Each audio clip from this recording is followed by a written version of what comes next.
Hello everyone. Let's start new lesson gravitation. Gravitation means गुरुत्वाकर्षण बल. क्या है कि इस यूनिवर्स के अंदर हिवनली ऑब्जेक्ट्स, जैसे हम बात करें, हिवनली ऑब्जेक्ट्स मीन्स स्टार्स हैं, प्लैनेट्स हैं, अर्थ, सन, ये सभी ऑब्जेक्ट एक दूसरे के ऊपर एक फोर्स एक्सर्ट करते हैं जिसको हमने क्या नाम दिया है, gravitation. In this lesson we will study about the gravitation, Newton's law of gravitation या universal law है gravitation का, gravity, acceleration due to gravity, relation between gravity and gravitation, इस तरह के कुछ phenomenon को हम study करने वाले हैं. So let's start with gravitation. सबसे पहले हम define करते हैं gravitation को. gravitation क्या होता है? gravitation means क्या होता है कि फोर्स है in this universe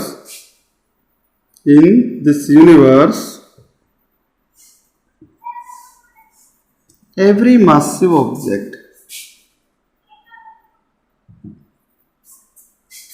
object attracts another massive objects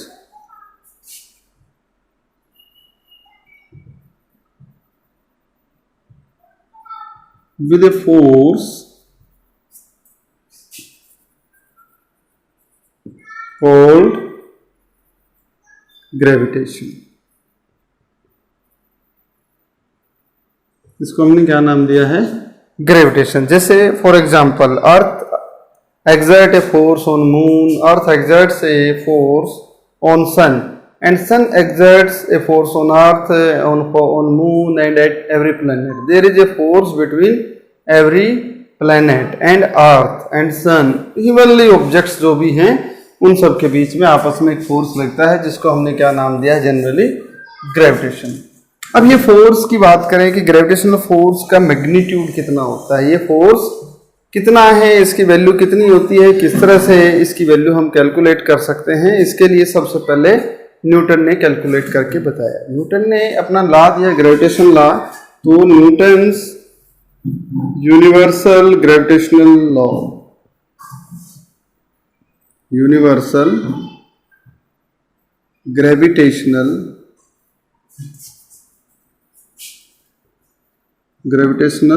law क्या है? न्यूटन्स ग्रेविटेशनल लॉ क्या कहता है? पहले हम इसकी स्टेटमेंट लिख लेते हैं. स्टेटमेंट क्या है देखें. According to this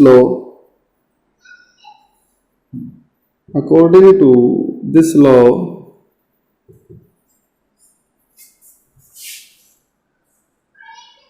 the force of gravitation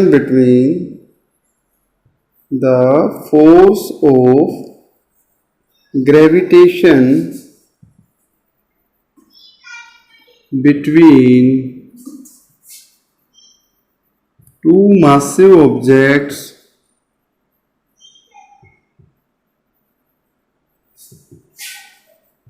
is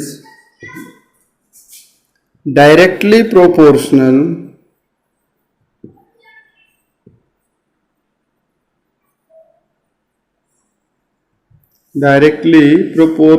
to the product of masses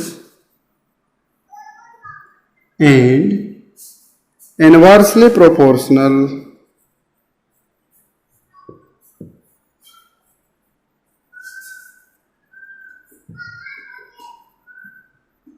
to the square of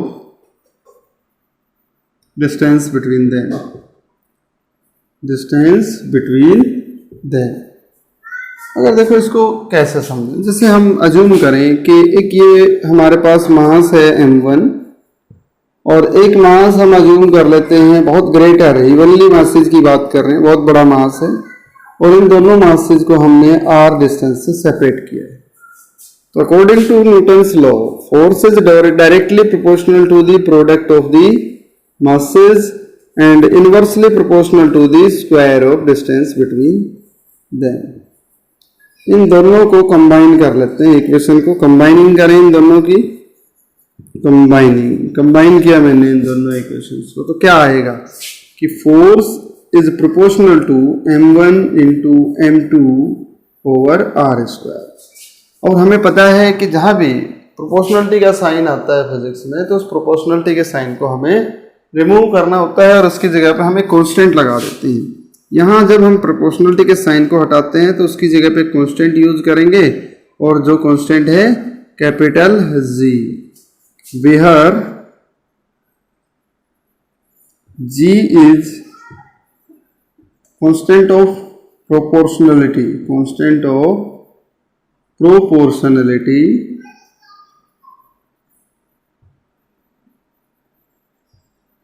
and called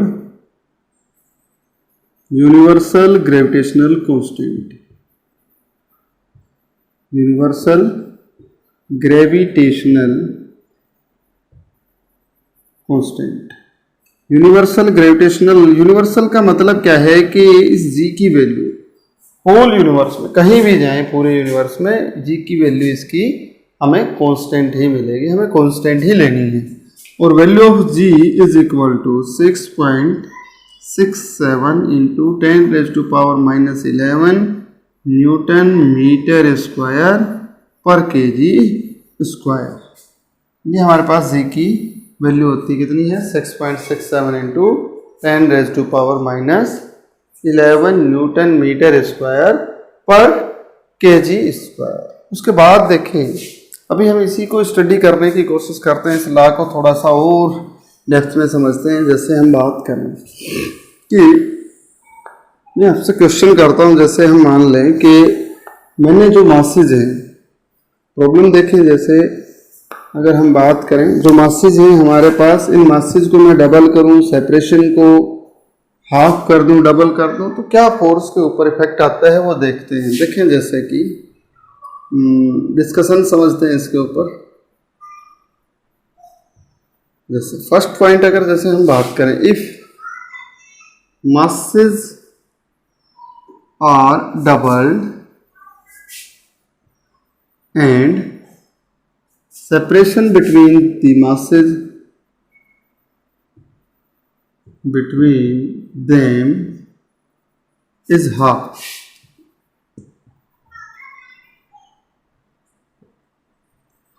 then the new gravitational force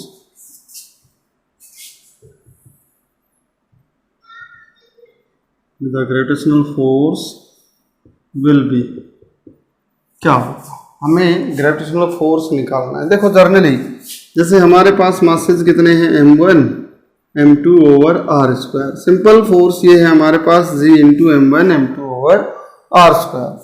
if mass कितना है, m1 को कितना बोलता है, ये 2m कर दें, मासेज को डबल करना है, m2 को भी ट्वाइस ऑफ m2 कर दिया, और r को क्या बोल रहा है ये कि हाफ कर दिया है r/2। तो न्यू फोर्स क्या होगा, F dash is equal to g, जो कि कांस्टेंट है, वेरी नहीं करेगा। मासेज की जगह पे हम 2m1 और इंटू ट्वाइस ऑफ m2 रखे, और सेपरेशन को क्या किया, इसने हाफ किया और उसका स्क्वायर कर दिया। तो सिंपल देखें, 4gm1 m2 over r square by 4, ये 4 ऊपर आ जाएगा, इंटू में 4 हो जाएगा, तो 16 into g m1 m2 over r square. ये वैल्यू हमारे पास किसकी थी, जो पहले फोर्स था उसकी वैल्यू है, तो ये 16f आ जाएगा। तो नई फोर्स, नया फोर्स जो आएगा वो 16 टाइम्स इंक्रीज हो जाएगा। तो उसी तरह से जैसे जैसे separation between the masses increase करते जाएंगे तो फोर्स डिक्रीज होता जाएगा, और सेपरेशन को यदि हम डिक्रीज करेंगे तो फोर्स इंक्रीज होता जाएगा। तो इस तरह के क्वेश्चंस तुम्हें एक्सरसाइज के अंदर दिए गए हैं, उनको ट्राई करना है। एक्सरसाइज में क्वेश्चंस दिए हैं, उसको सोल्व करने की कोशिश करनी है। Thank you.